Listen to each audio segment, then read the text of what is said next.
Hello and welcome back to the Information Command Center, Saint Lucia's response to COVID-19. I am Lisa Joseph, as always. Alongside me is Primus Hutchinson, and today we have a very important discussion.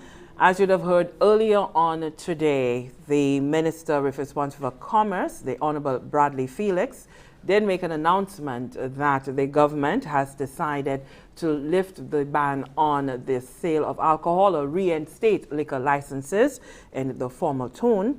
And so we'll be discussing substance abuse, not planned in that way, but it just so happened that this is how it came in alignment today. In studio with us, we have Ms. Fernanda Henry, no stranger to us here at the GIS NTN. She's the director of the Saint Lucia Laboratory Services. We like to refer to it as the Forensic Lab.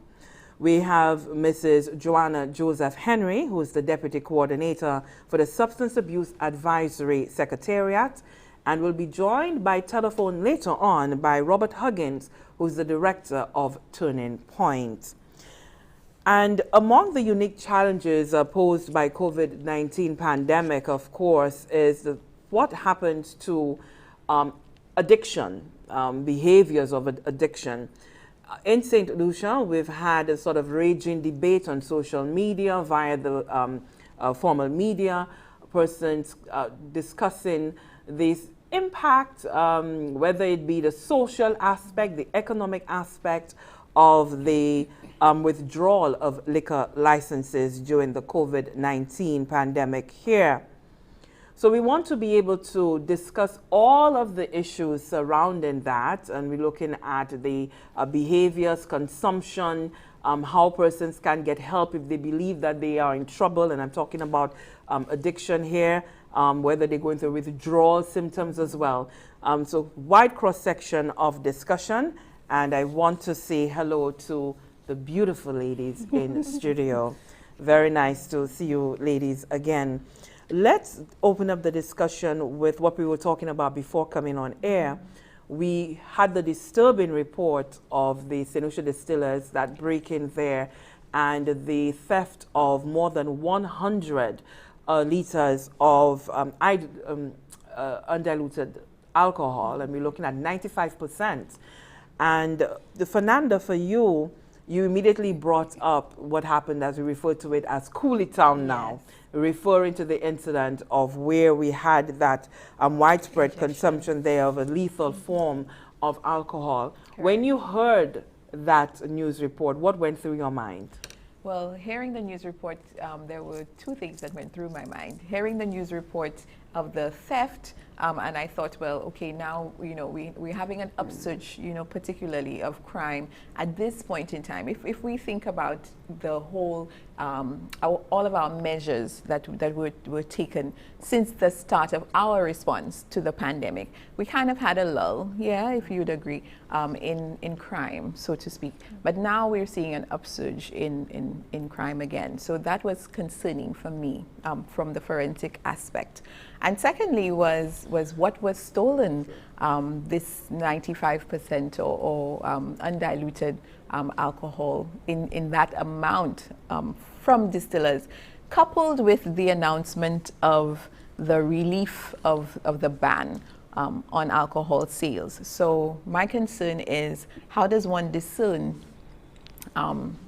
in this ability, in this time of us being able to purchase alcohol, how does one discern whether the alcohol that they're purchasing is not, is not the undiluted version of it, as opposed to something legitimate? At this time, are we, are we desperate? Are we in a situation where people who have addictions may not, again, have the ability to make the right choice in a time like this? So where they can get it fast, where they can get it cheap, we may see some sort of backlash from that.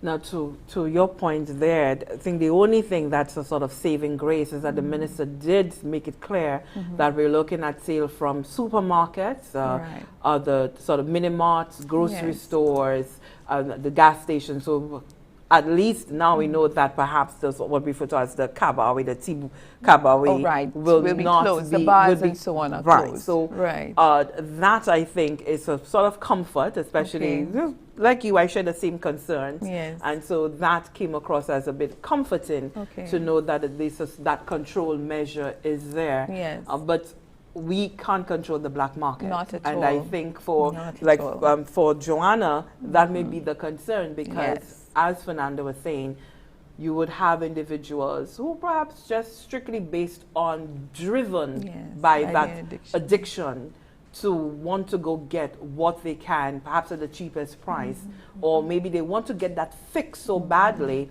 they want it now at a higher dosage, if you will. So talk to us about that, Joanna. Well, I mean, you've already mentioned, good afternoon to everybody. We've already mentioned some of the main concerns about this incident. What we also need to bear in mind is that persons who become dependent on alcohol and also on the other drug abuse, we have this phenomenon that is special to us in Saint Lucia, in that alcohol addiction by itself rarely occurs. Alcohol addiction is usually part of another syndrome involving other addictions. So we really have a big, this is a potential very, very dangerous situation, especially when we have persons who are more addicted than others, who are maybe in the more severe stage of addiction, who would be feeling this compulsion and going through all of the withdrawal symptoms that have been very tough. We understand tough over the last few weeks since the closure. They tend to want, as you said, the highest hit, which is the most potent amount of alcohol that can be had, and they want to have it at the cheapest, because usually as addiction progresses, we all know that the person's functioning reduces. So these are usually the persons at the most severe end, who are unemployed, who have lost their jobs, who their whole living, from waking up on a morning, surviving throughout the day, is about feeding their addiction.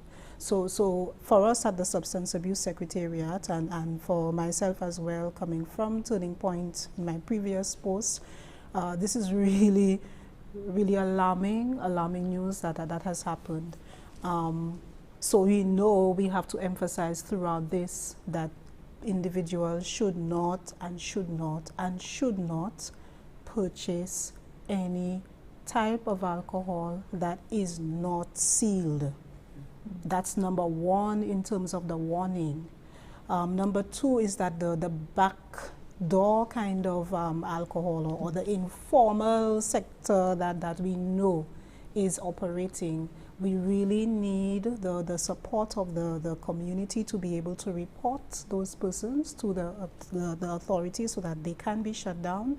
And for the individuals who may be tempted, there are persons who know who has done this.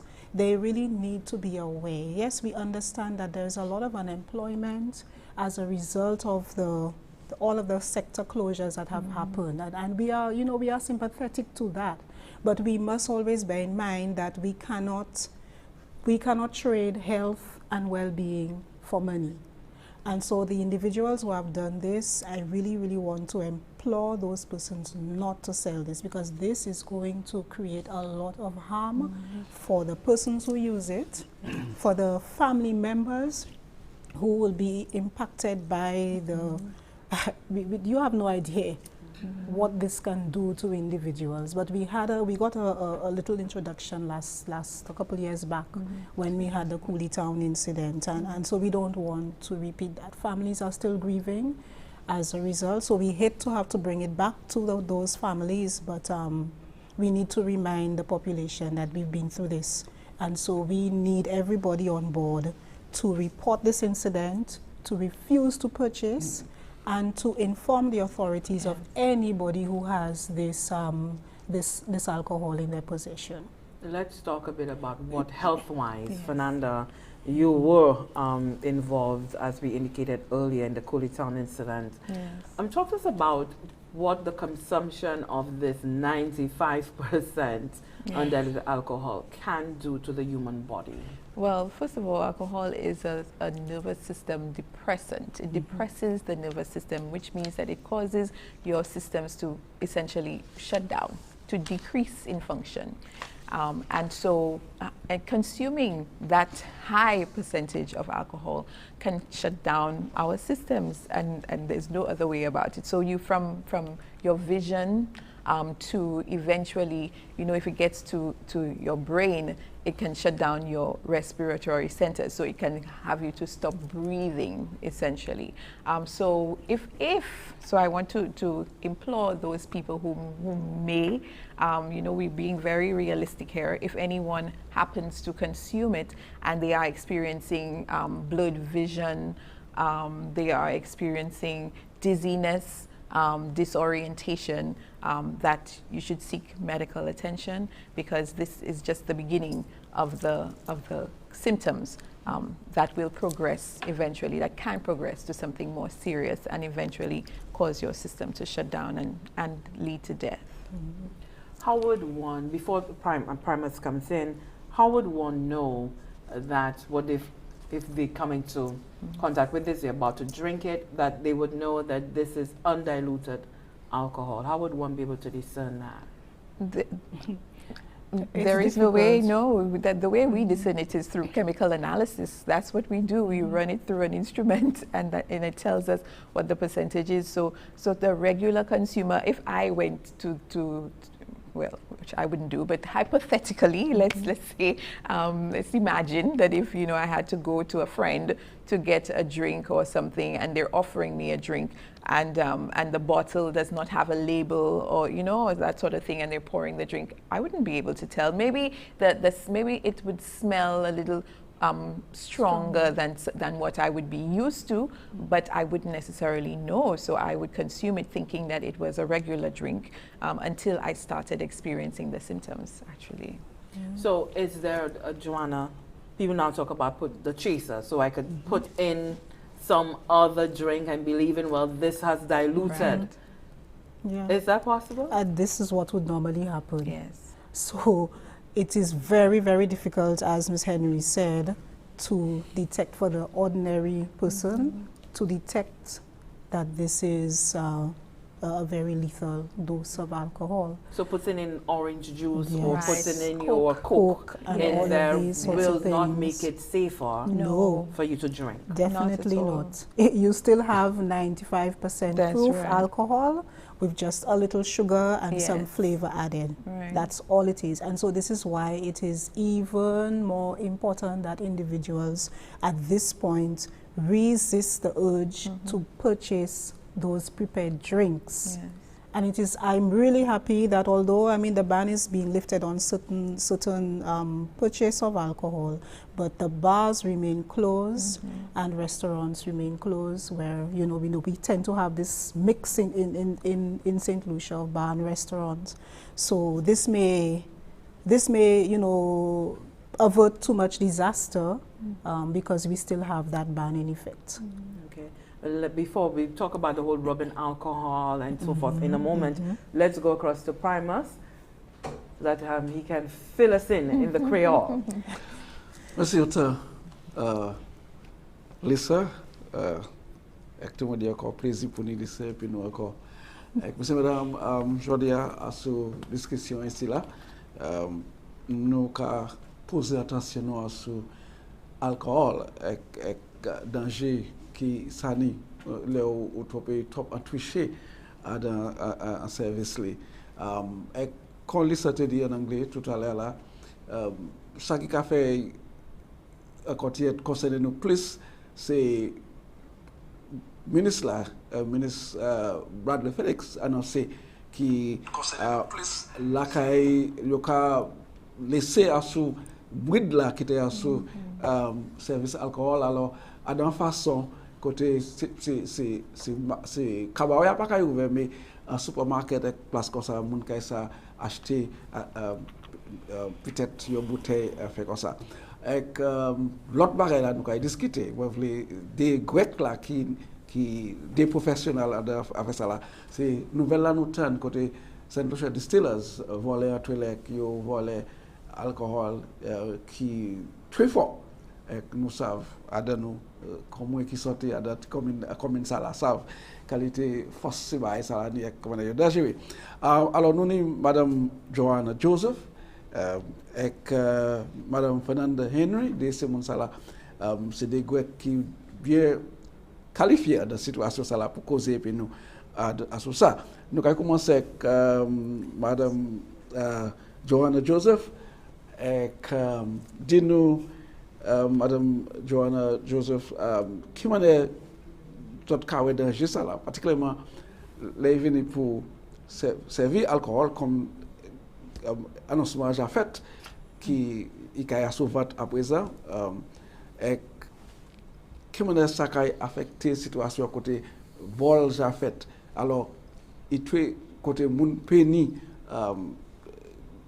situation côté ça jeune alcool là plus facilement qu'avant comment est qualité de danger ça apporté bon ça nous veut dire c'est normalement nous pas dit moun pas boire mais pour à présent nous ca dit tout monde pas boire parce que à présent nous ni pour préserver corps nous ni pour préserver corps nous pour nous pas joindre virus ça et pour nous pas joindre si encore nous joindre pour qu'on nous ni assez la force assez courage pour ça chaîne nous bien pour nous ça recover chaque mois pour recover gérer pour nous ça gérer bien so nous savons les moun ka boire ça pas kay fait chaque dit nous comprendre que oui les moi boire ça moi boire si moi mettre momadai moi mettre divers dai ça ka aider comme moi non nous savons ça pas ka fait ça c'est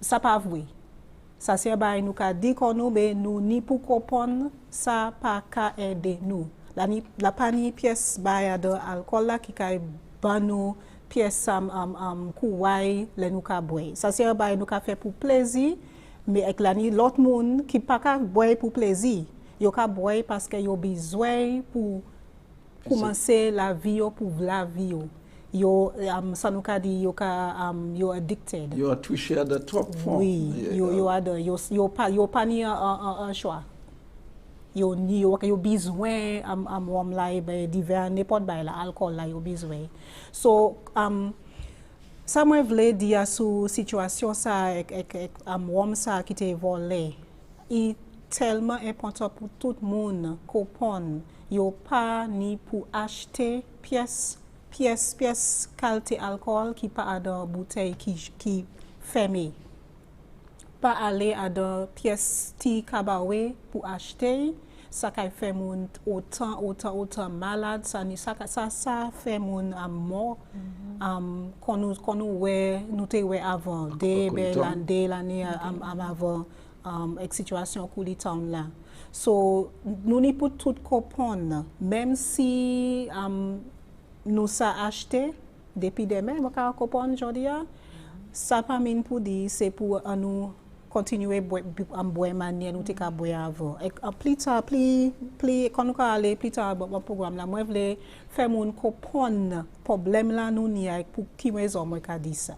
OK avant moi aller pour madame Henry il y a une situation moi qu'a chiller les monsieur mon qui a touché alcool là il sont qui difficile pour ça contrôler et comme situation à présent est venue tête libre il ça aller dans le supermarché acheter une bouteille a fait comme ça et situation que nous savons qu'on nous a dit backdoor moun ça vend ces bail ça là c'est comme ça là des comptoirs et ça qui manière ça peut ni un contrôle parce que changer c'est mon qui a touché à passer à contrôler quoi yo voulait boisson toutes les yo passer à faire ça est-ce que ça pas poser un petit challenge un petit problème pour ça contrôler qui c'est ça là qui servi alcool ça là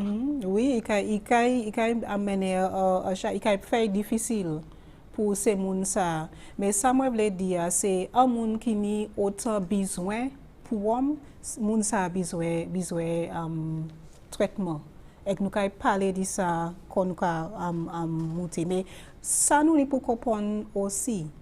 Même si en cette lycée nous ni un chaque moun ka vend wom, là ni da toujours ni licence ek moun pas supposé ka vend pièce wom sans licence.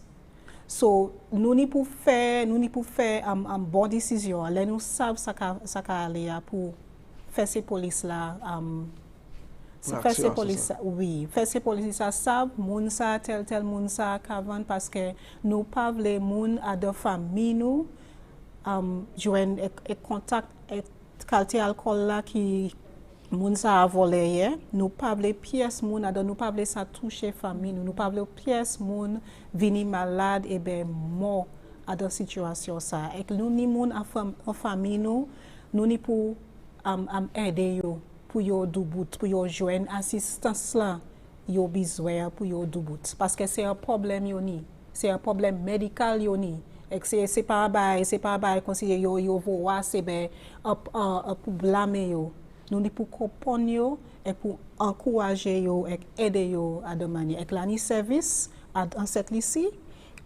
pour aider ces moun ça.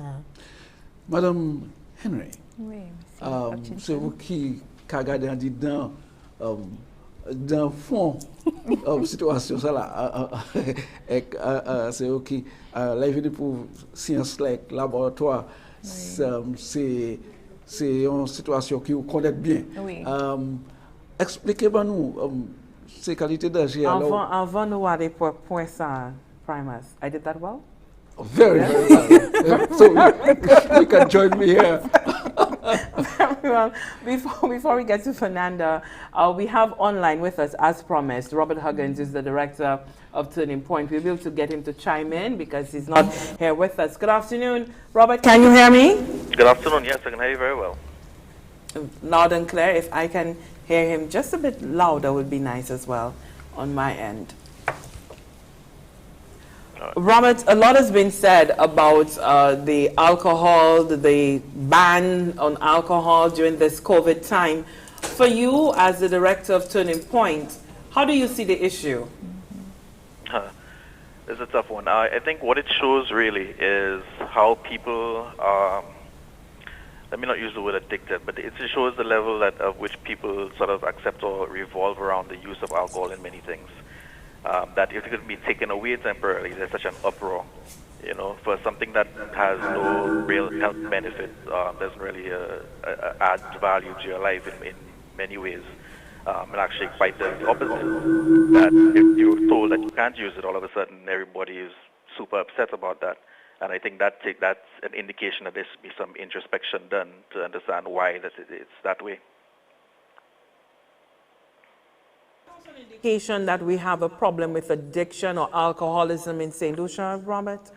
I think it indicates that it may be so. I don't want to go out there and say definitively that is the case. I understand that when you speak to professionals out in the field, they indicate that they come across the problem very often. I know that some of the statistics that do indicate that there may be an issue, but I would not come out and indicate that, you know, I have infallible evidence of such. I just have a lot of anecdotal and professional opinion. And from my experience working where I am, I can indicate that there is definitely something that needs to be looked into. At the Turning Point, at this time, you know, people were worried about withdrawal symptoms by individuals who tend to depend on alcohol for them to go through their daily lives, if you want to call it addiction, quote unquote. At the Turning Point, were you sort of receiving individuals during this lockdown period, individuals who felt that they needed help? Well, to be fair, we did shut down temporarily for during the lockdown period. We were actually at very low occupancy just before that and decided to release our then clients a couple of days early. And we're now going through the process of developing protocols for our reopening. But we have been receiving a lot of calls and people seeking information for help. But the good thing is that as far as treatment of the withdrawal symptoms and whatnot, that can be managed through the wellness centers or the hospitals within their areas. While we do detoxification here, it is what we consider like a mild detoxification, sort of a monitoring by our nurses, etc. If the distress becomes too severe, then they are sent to the hospital for care in that respect. So they haven't lost that. If there is severe withdrawal symptoms, they still have access to the same facilities that they would have had access to from before, right? So we direct them accordingly. Help us understand what withdrawal looks like, and perhaps for those who may be experiencing it and do not know, what exactly would they be feeling? Some people might see things like shaking in their hands. They might feel illness. They can be dehydrated, upset stomach. They can start to experience, because they use alcohol sometimes to numb the pains that they're experiencing. So they start to feel pains that previously were being masked by the drug use. To be perfectly honest with you, alcohol withdrawal can be deadly if not managed properly as well. It's one of those things where you actually have to pay very close attention to the individual. So if they feel that they're, sometimes there's this comment where somebody has to take a shot to steady their heart to start the day. That's sort of an indication that you have a problem and you're suffering with withdrawal. Because if you need to take that substance in order for your arm to calm down or you to feel better, etc., that's a state. So if you feel you're at that state where you just need to take a shot just to sort of steady yourself, then you're at that point where you're way past that point actually where you need help. And as you indicated, that's the turning point, that you are now beginning to put protocols in place for you to be able to operate. What is the advice, though, for family members? Since you're not able to make that first port of contact, you say you're speaking to people on the phones, but what is the message that you can give to family members if they want to sort of help a member of the family who is addicted? One of the key things is ensuring that that person is motivated for change, right? Because if somebody is not motivated, it doesn't matter what you do outside there, how much you talk to them or you show them how they're getting sick and whatnot, they will continue to do what they're doing. So you need to find some way of getting that person to realize I have a problem that I also want to change, right? That can be done through a number of ways. You can do an intervention. You can speak with like a religious leader. You can speak with a medical doctor, a psychologist, anybody out there who can come and assist the family in doing an intervention. But basically that allows you to speak to that person in a safe, controlled environment and let them know how their drug use is affecting the family, the individuals, and themselves. And then once they're at the point where they're ready to receive help, then you can contact the center to see how you can access care in that way. Seeing as how we're not fully functional right now, in the meantime, what an individual could practice is going cold turkey can be, well, dangerous. It can be difficult as well. So they can practice something which is as simple as trying to delay gratification. All right? And what that means is that if I feel the urge to drink right now, let me push it back a little bit. Let me see how long I can go before I have to. What you might find is that you might have a bit more control than you thought you had. So whereas you might be using previously 5-6 times a day, you might reduce that to 3 times or something by practicing to delay. And that doesn't solve the problem, but it at least helps to minimize and allow you to practice control and give you some more self-confidence in being able to manage the issue. Great. Hold on, Joanna. Just one final question, Robert. Binging, now that the liquor license reinstated, people can go out and get it at the supermarkets and so forth. You concerned, are you, about this possible binging happening now that the access is all there? I've always been concerned about binging from before, even more so now, because people sort of would want to hoard. To be honest, the amount of conversation I've had with individuals during that period where the sales were banned, where it seemed almost like they were ready to use anything that had ethanol in it to consume because they had that craving, to the point now where they have access. I think that people sort of go into a stupor and sort of overdose themselves drinking way too much at once. So that is a concern. So also allowing people to understand that you've been away from alcohol for a while, probably. So that means your body may have undergone a little bit of change. The way you may have been able to metabolize it before could possibly have been a change as well. So, if you do decide to use and you are going to buy some alcohol, start off slowly. You know, there is what we consider to be a standard drink per individual. Follow those guidelines. Roughly 1 standard drink per hour. And finally for you, Robert, I know that we are culturally, socially, drinking is something that is part of what we do in the Caribbean. People come on vacation and the first thing they talk about is having to sit down and have a wonderful margarita on the beach or something. How do we know, and you spoke about the starter drink, how do we now begin to manage ourselves when we talk about socially drinking, having to function by having a drink? So I'm really curious on how do we create that balance in our lives? What is the advice there? I think it's a lot like when we think about our diets with our food. When we talk about how we want to manage how much calories we take in, how much, let's say, I don't know, cheese, oils, or all the other different nutrients that we may take in. So when we talk about alcohol, like I said, it's a standard drink. Which basically our body is able to metabolize what we call one standard, and that standard drink is different based on the percentage of alcohol within it. But our body is basically able to metabolize 1 drink per hour, right? Anything beyond that, it essentially stacks. So if I drink 2 drinks in 1 hour, it'll take me 2 hours before that my body gets rid of that substance. So the thing about it is that you have to kind of think of it in those terms where if you're drinking alcohol, it should be because you drink to enjoy the taste and not so much just to get that buzz or to feel drunk or to mask some pain or to deal with psychological trauma or anything else, because once you start going that route, then you start going the route of feeding an addiction, right? If you enjoy the taste of it, fine, but then you should enjoy it in the way that, if I enjoy a donut, I know 1 donut is what I should eat, and I eat that and I stop. But we culturally, in a way where from early we're taught that in order to have fun, we drink alcohol. Because if you think about it, your 1-year-old child, your 2-year-old child, your 3-year-old child, they're having a birthday party. All the adults have a little section in the corner where they drink in while the kids have their juice and the cake in another corner, right? So the children are growing up seeing that, hey, when adults get together to have fun, this is what they do. So they can't wait to get old enough for them to be able to drink too, because that is what you do to have fun. So it's been, sort of bred into us from early. And any idea, can you give us an indication as to when Turning Point will be physically be able to open? You were talking about the protocols now being put in place for that. Yeah, I'm hoping that by week after next. But like I said, I'm finalizing the protocols now. It has to go for review. We'll probably do some assessment next week, and then based on that, we will make a decision or announcement. Robert, thank you so much for the invaluable information that you've been able to add to the panel discussion. We've been speaking there with the director of Turning Point, Robert Huggins. Thank you so much.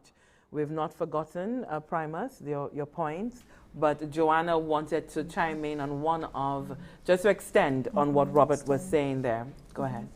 In the meantime, persons who are maybe experiencing bad withdrawal, adverse withdrawal, struggling, can seek help with their medical practitioners. Not everybody will need to go to Turning Point. There are persons who will need that assistance. Other persons can go through what we call the detox period with medical care and with prescription medications and so on, and a detox plan and regime that will be discussed with their doctor and their nurse. But it is important that we, as Mr. Huggins indicated, we recognize when somebody is going through withdrawal and understand that this is somebody who needs medical care. Because as he said, it can be life-threatening to try to quit without that sort of medical attention. Okay. Primus, back to you. Okay, merci Lisa. Quand on a discuté tout à l'heure là avec Madame Henry, les engagés comme celui qui l'expérience là a fait science. Il y a l'habitude nous qui a développé cette ici, particulièrement parmi les jeunesse, et nous fait connexion avec voilà qui fait avec Rome distillers, qui nous a pu voir qui à chaque jeunesse, qu'après ça nous a qui Rome fort, c'est Rome casse, c'est Rome là qui pi, et que ça jeunesse qui a servi ça à présent. Pour beaucoup d'autres, moi observé d'autres l'année à présent jeunesse, maman à l'école qui a servi Rome fort ça là. ça son qui qu'a concerné parce que ce moment là qui vole là c'est presque plus c'est mon foi sur ça moi apprendre où quand mon science là qualité danger qui derrière ça ouais c'est moi ça parler créole là pas faut qu'on mais moi quand essayer c'est je papa c'est jamais pas apprécier si ça parle créole là yes OK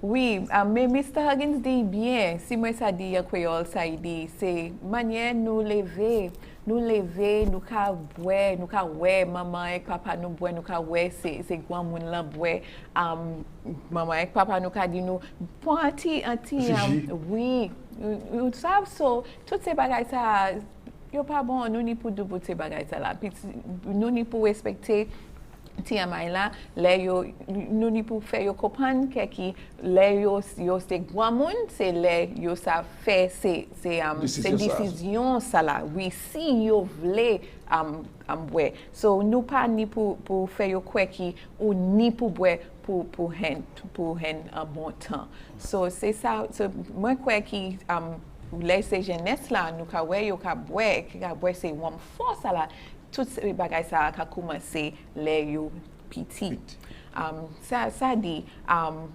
nous te ouais aussi nous te ouais ces jeunesse là yo te sous sable là et yo pas te savent ko yo te comment on dit oui yo te prête connaissance yo vraiment fois ça ka affecter cerveau nous c'est là il ka aller franchement, ici ça c'est oui, franchement. Si moi ça, quand nous avons discuté avant nous, tu es venu face à public sur télévision. Maintenant c'est en disant nous c'est Lucia, ça c'est un côté un pile monde qui a perdu la vie cette ici, parce que là où a touché à l'alcool là pour plusieurs années, Lucia a commencé à affecter. Et nous pas savoir ça tout est pas plus tard. Nous observer ça et ouais docteur. Dommage là j'ai fait. Et puis le monde pas comprendre ça. Ou quand mon science ça explique ça va nous tirer plus. Oui, alcool là nous comment on dit nous casser it breaks down in the liver. C'est freeze les descend les nous boire il can entrer dans sang nous et il can faire transformation là oui il can faire une transformation en fruits mais il can travel moi veux dire il can naviger oui en tout corps nous mais en fruits c'est là il a fait dommage là puis c'est ça c'est en fruits c'est côté il a nous casser il a développé il a fait là nous ça c'est oui spécial il a pour nettoyer pour faire cette bagage c'est ça même oui ça arrive là c'est la dommage là oui so puis ça c'est Wally puis il a fait ça et puis warm là aussi so laisse ça fait et nous boire trop et ben nous boire warm là qui trop fort nous ka mettre comment on dit pressure nous ka mettre comme étant pesant oui nous ka mettre un pèse à sous frisia et là nous ka faire ça tous les jours nous continue oui et puis là on commencer là ou petit et puis quand on lève à sous you know un grand monde il pas bon et moi ça chaque monde différent quand nous physique nous différent départ sur qualité monde mais qui peut-être après avant mon observer qu'il y a un problème et puis faire ça quand on dit nous tous différents oui so pour un monde il pour maybe 40 l'année pour un autre monde yo ça aller 17 20 l'année pour un autre monde 16 l'année not 16 70 Oui, 70. 70. Oui, il dépend sur mon manière ou protocole si vous en bonne santé mais c'est bagaille ça si vous ni l'autre condition maladie tout ça comme ça do oui puis ça do comment bagaille problème chair oui c'est tout ça a affecté si manière alcool oui qui a affecté aussi so qui qualité conseil ni particulièrement quand nous avons une nouvelle là qui mon kaisa trouver alcool là présent en supermarket pas un cabaret avec place comme ça mais mon pour peut-être mon là chaque mon caspé pour alcool ça la venir mon kay accordé c'est au côté l'atelier mon te fermé que on ouvert place là tout mon on est juste quand ni si moi j'ai tout côté attaquer côté homme là faire mon comprendre qui situation c'est qui mon peut-être plus sérieux parce que ça malgré moi ça la kaini c'était arrangement place pour faire assurer que situation pas venir plus mauvais parce que supposé oui mais si nous pas prendre précaution et si nous pas si nous pas point pour garde mais nous fait nous pas juste aller persévérer nous aller boire nous ni pour point modération on considère oui nous pour considérer ça puis nous ka dealer puis covid là nous pas voulons mettre plus stress à sous système santé encore. Pourquoi dit ça là? Moi voulais être pour petit moment ni madame Joanna ça parler de ça. Un peu le monde qui servi alcool kai gourmet kai wa bat problème covid là. C'est yon qui un peu le monde croit ça bail qui ça fait. Expliquez ça ba non. Ça nous ni pour expliquer by moun pour même raison madame Henry parlait il expliquait bien talé là wom là il a détruit en dedans nous ça nous ni pour comprendre ça nous ka mettre wom là nous ka servi nous ka mettre à sous à sanitizer nous ka servi à sous la main nous ça c'est en différent qualité wom Excel manière il travaille c'est pour détruire ça qui a sous skin en la peau oui il pas qu'à travailler de même manière sous la peau il pas qu'à travailler comme ça dedans comme nous bon ça nous ni pour accepter ça nous double dit ça moi j'entends un chai moun ka dit moi yo pas nous ni pour nous ni wom là pour nous chauffer gorge nous pour nous travailler là non il pas qu'à travailler comme ça c'est si mais si c'est ça vous voulez faire c'est si mais ou faire un petit gaggle like sell à de glow show oui ça quand travaille plus mais à de gorge là passe warm là servir qu'on rafraîchir parce que vous voulez servir pour rafraîchir il pas qu'à travailler comme ça mais ça warm là qu'à fait nous déjà connaître ça avec World Health Organization là ça c'est mon là qui ni export là yo c'est export là sous ça qu'a dit mon on n'y pas boire à ça parce que nous besoin fruits nous besoin noix nous besoin l'estomac nous tout ces bail ça tous ces systèmes ça ni pour chaîne ça en bon ordre en bonne condition pour nous ça wabater vermine covid ça bon là nous ka boire nous ka oublier nous ka perdre contrôle con nous pas changer pour mettre masque là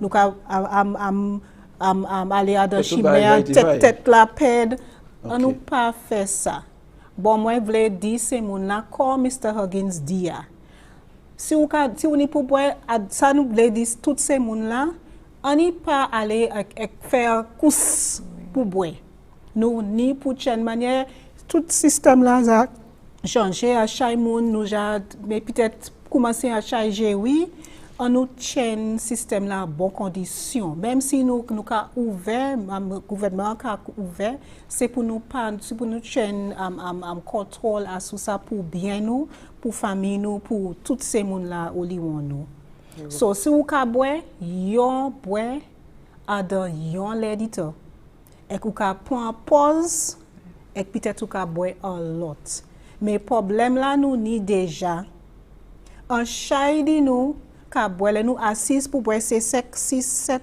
8 nous pas ni pour faire ça pour c'est pour nous pas faire ça ça qui détruit corps nous et mettre nous en pli how you say risque pour joindre vermine là et pour si pour nous jouer si nous joindre vermine là pour nous pli malade et ni besoin respirateur et pour nous joindre pour nous venir plus malade et vermine là. Absolutely. Merci And that's Lisa, oui. over to you, Vice Oui. President.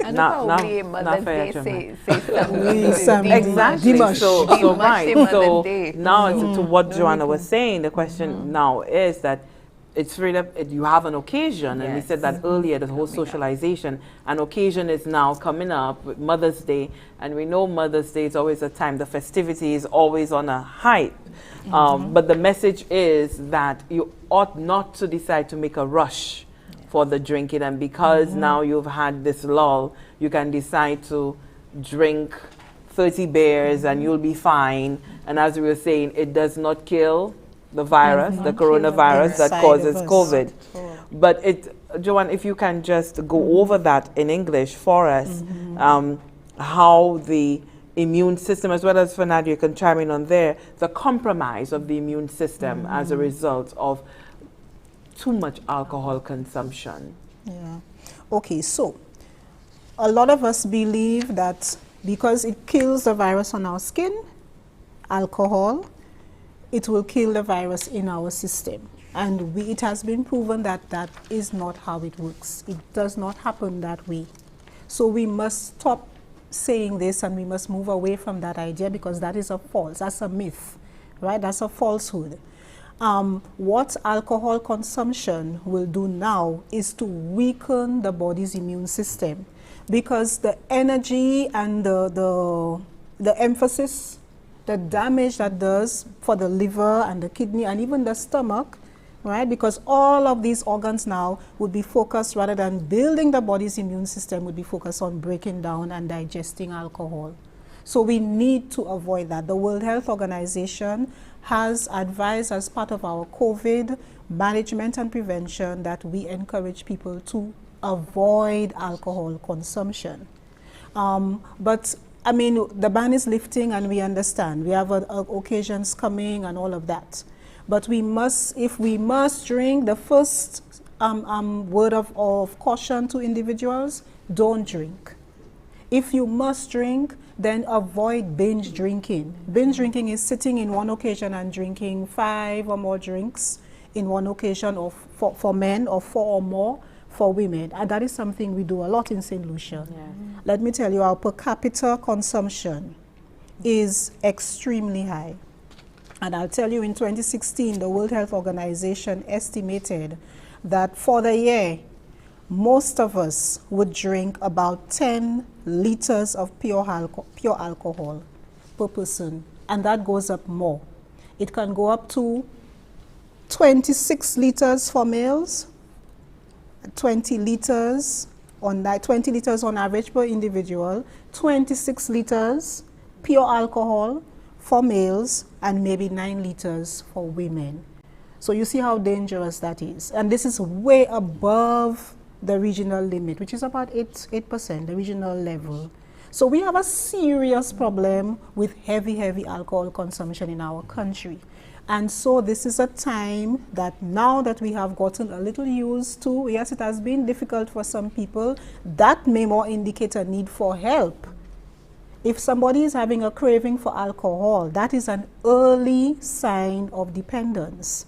And that says this person needs to seek help. As Mr. Huggins said, this is a sign for help, not a sign to continue a lot of us miss the early signs. We think just because somebody can go to work and they get up and they go and they function. So you have for that functionality happening. Yes. So then, but doesn't that normalize the whole idea that you can drink and I can still drive? Look at me, I bad when I reversing and I'm high from that alcohol. We have a lot of that. People go to the office and they feel like they can do more in their lives because of that. So that functional alcoholic, if you want to call it, or dependent, as you say. But we have a call in line. We want to say thank you so much for calling in. What's your question, comment?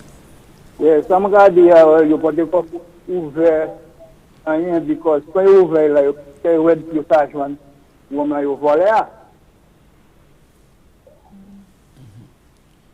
Okay, if I would have heard correctly, I think he was saying that it wasn't in agreement with the reinstatement of the licenses. Yes, and we did say that earlier on that. But as I said, the comfort is that there will be no socializing. Right. So that idea of that thing. We hope, Lisa, there was socializing before the alcohol ban was lifted. We hope So that we there would will be hope no that socializing.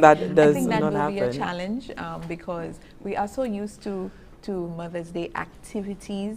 I think that will be a challenge, but our Royal Saint Lucia Police Force will have to step up surveillance as well as us. Let's not forget our responsibility as citizens to report, to say something when we see something happening, because all of our health is at risk, not just the individuals engaging in, in the activity that they shouldn't, but all of us are at risk. We know it will take all of us to overcome this virus. So we must also remember our individual responsibility there to say something when we see something happening that should not be happening. Yeah. Now, I know we've focused. You wanted to add something? Yes, going back to the point about the functional, let's not forget that it is those same functional alcoholics who are responsible for a lot of the harms that are happening. And we're talking about the accidents on the road, people who are driving under the influence and who feel that I'm okay, I don't have anything, nothing is wrong with me, I can drive, and we have a lot of persons who are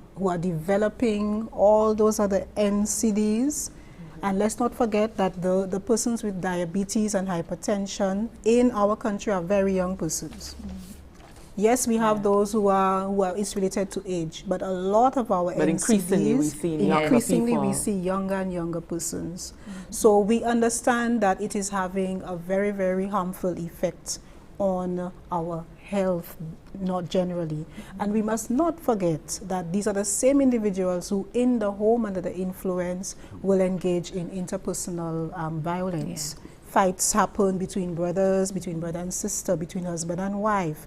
Abuse of children is at a higher incidence when people are under the influence. Now, my concern is the impact that this heavy, what we call heavy episodic drinking or binge drinking may have on those types of harms, on accidents, on falls, injuries, drownings, on the kind of interpersonal violence that we just spoke about, beating at home and fights at home and quarrels and those kinds of things. So while some relief may come for some individuals, we must not mistake that to mean that we should go back to how we used to drink before. We cannot continue to do that as a nation.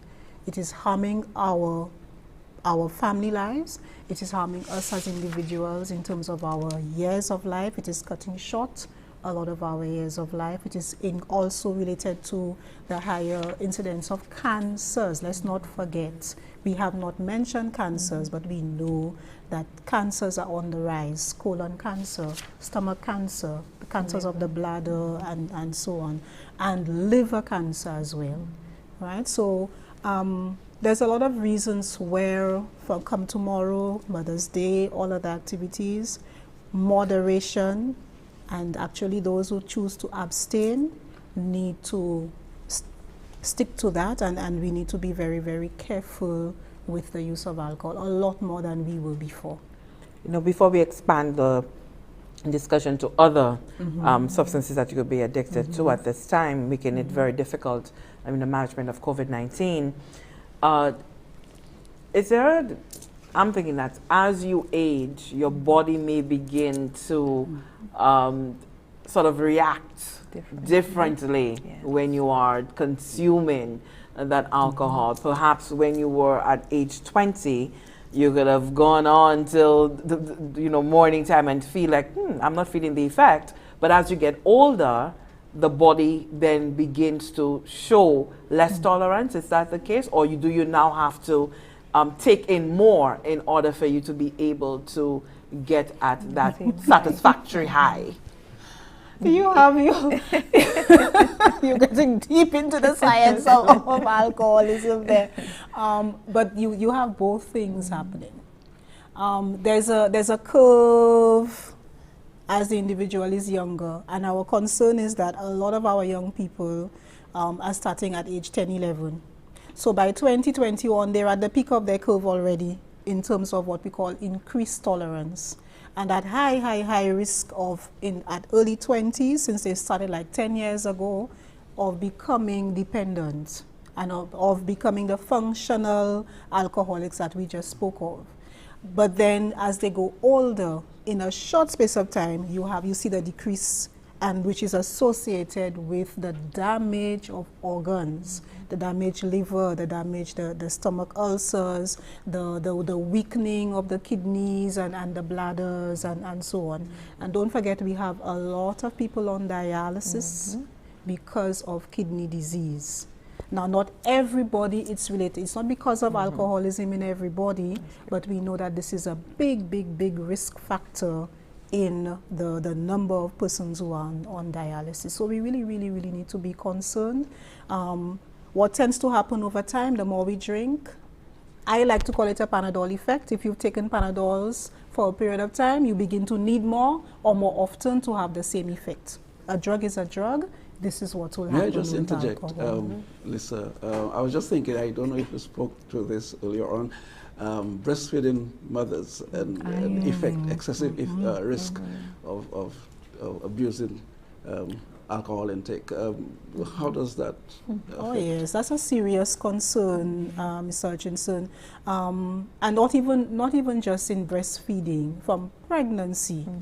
A pregnant mother who is drinking alcohol puts her baby at risk. And these are the babies who are born with fetal alcohol syndrome, underweight, a whole host of illnesses and things that make the babies at risk in their development. And in breastfeeding, the alcohol is able to cross that barrier, and the baby actually is feeding also on alcohol. So for sure, mothers should not, pregnant, in fact women generally, should not be drinking alcohol, that we also especially lend to within the early fertile age. addiction as well. For the child growing up. Yes, it can.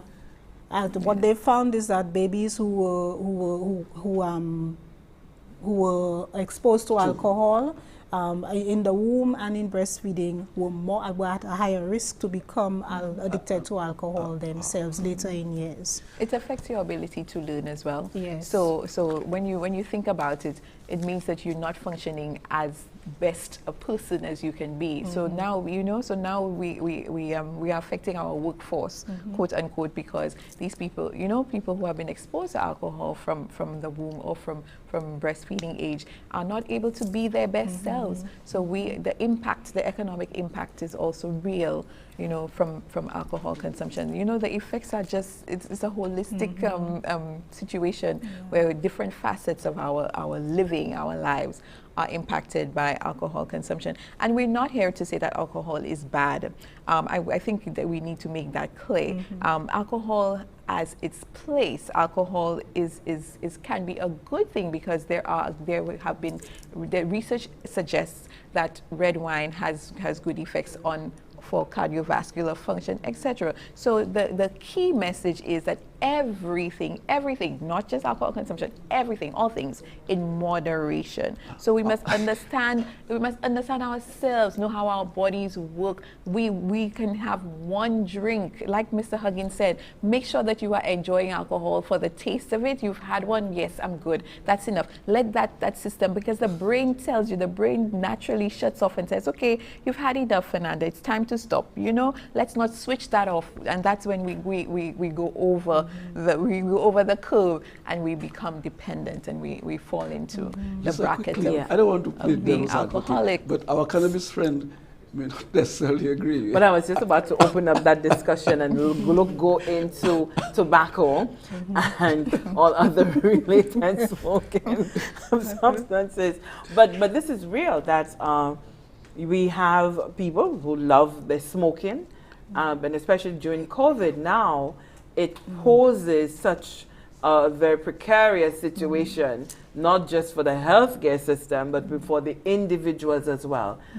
So, Joanna, perhaps you can enlighten us a bit on that, and smoking at this time. Your recommendation would be? No smoking. No smoking. That's my recommendation, and that's the recommendation of the World Health Organization. Very simple, 2 words, but it's not as simple as that. Yes. But here's the reason why. For the same reason we just spoke about a while ago, our immune systems need to be in tip-top condition. Our noses, our lungs, our chest, what we call the respiratory system, right, yes. Dr. Miss Henry? That is correct. That needs to be working in tip-top condition. People who smoke, it is already seen that people who smoke are at much higher risk of not only contracting the virus, but also having really, really, really bad illness and death because of COVID-19. I think it's like 25% they've seen in most countries. Yes. So about a quarter of the persons who have developed really, really bad illness and have died have been smokers, or have been persons who have been exposed to some kind of tobacco and marijuana and all of those smoke emissions as secondhand exposure. So the dangerous thing about it, compared to alcohol, I'm taking this and I'm using it. Somebody who is smoking is releasing substances into the air that will affect everybody in a room from just one individual, and will affect everybody just as much as the person who is smoking. And so that is why the World Health Organization particularly emphasizes that we need to protect people 100% from exposure to tobacco smoke. If you're smoking, you are damaging your nose, you are causing a lot of buildup in the throat hair with mucus, all the upper respiratory system. The lung can become very swollen and ruptured. You would be able to explain that even better than me. Yes. But you can understand how a virus, a bacteria, will now thrive in that environment. yes, that's an environment, and it doesn't matter what you're smoking. Smoking causes that risk. And so now you will see all over, all of the World Health Organization's advisories are to please, please, please do not smoke. Now, in Saint Lucia, I want everybody to be aware, finally, yes, we do have legislation. We spoke about this a lot last year during our anti-tobacco campaign. We now do have our legislation which was passed, which bans the smoking in public places and in workplaces. Fantastic. We are still waiting for regulation, so we have a little pause before the penalties will come on board. We want people to understand this is your opportunity to begin to make the adjustments. But as of July 2019, there is to be no public smoking. That means buses, public conveyances, taxis and other buses and so on, health buildings, all public buildings, public parks and etc., restaurants, bars, right? So going forward, we anticipate that within this year, we will see the adjustments happen that will protect individuals who are in workplaces. And workplaces also apply to the domestic assistants who work from home, who go into private homes. Anybody who is at work should be free from the effects of tobacco. So this is where we really need to understand that everything we need to do to manage COVID-19 is really about our choice of life, our choice of behavior. We need to do everything to ensure that we protect ourselves, we keep ourselves in the best of health, strengthening our immune systems, avoiding substances and consumption of substances, exposure to substances that will weaken our immune system, all right, and affect our ability to think and make good choices. Wonderful. And as we wrapping up, we want to say, Fernanda, the forensic lab, as we like to refer to it, you've been playing a role in the COVID-19 response, and of course working alongside the Ezra Lab, Ezra Long Lab. So talk to us about that involvement and the assistance that is happening there. Sure. Well, we are so thrilled to have the opportunity to partner with the Ezra Long Lab. At the Forensic Lab, we have a DNA section, we have a biology section, and so we already have training in PCR testing. PCR testing is the gold standard for testing for the presence of the virus in someone who is suspected to be ill. So what we did is just to provide, you know, our training and our expertise to the COVID fight alongside the Ezra Long Lab. We've also transferred an instrument of ours that can do the PCR tests over to the COVID laboratory at Ezra Long as well. And more recently, we were able to partner with, well, in collaboration with the government, we're all the government, we provided some pipette tips to the people of the Cayman Islands, to the government of the Cayman Islands, because they had a shortage, they were experiencing a shortage of that testing supply. And so we provided them with pipette tips, and in turn, they generously donated 50 test kits to us. Each test kit can do 100 tests. So we are capable of carrying out 5,000 tests with the kits that they sent us, and you know, to the tune of about $110,000 US. So we're very, you know, we just all in it together. That's the approach, and so we're providing our human resource capacity to the COVID-19 fight. And that number at 5,000 tests being able to be done, it really now gives us a strong arm where community testing, which is where we really now need to go, the idea of, because everybody now wants the asymptomatic individual to be tested, just to find out who has it and what do you do now and that sort of thing. So it helps us in that fight? Certainly. You know, the more tests we can do, the better. So that, you know, is driven by our CMO and her team at Health, and we just do what they ask. Being able to provide all of that assistance there. Yes. All right, before we say our final goodbyes, Primus, you want to chime in? Not really. Very good. Covered it all.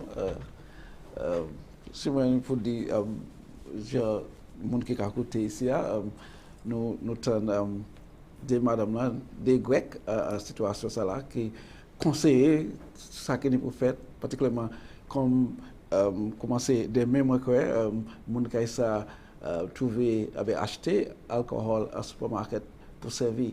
Alors dommage là il a fait pour corps et pour santé, particulièrement ces jeunesse là pour regarder ça et en relation en situation pour agir puis maladie corona qualité d'agir qui a dans ça et qualité façon qui nous pour approcher pour protéger nous, protéger amis nous et voisinage nous et protéger Saint Lucia généralement de ça. Okay, thank you so much, Primus. We want to say thank you so much to Ms. Fernanda Henry, and thank you so much to Joanna Joseph, who has sideline that Joseph for Henry. It's a lovely surname, I must say. Yes, I'm coming across today. So thank you, JJH, for coming in.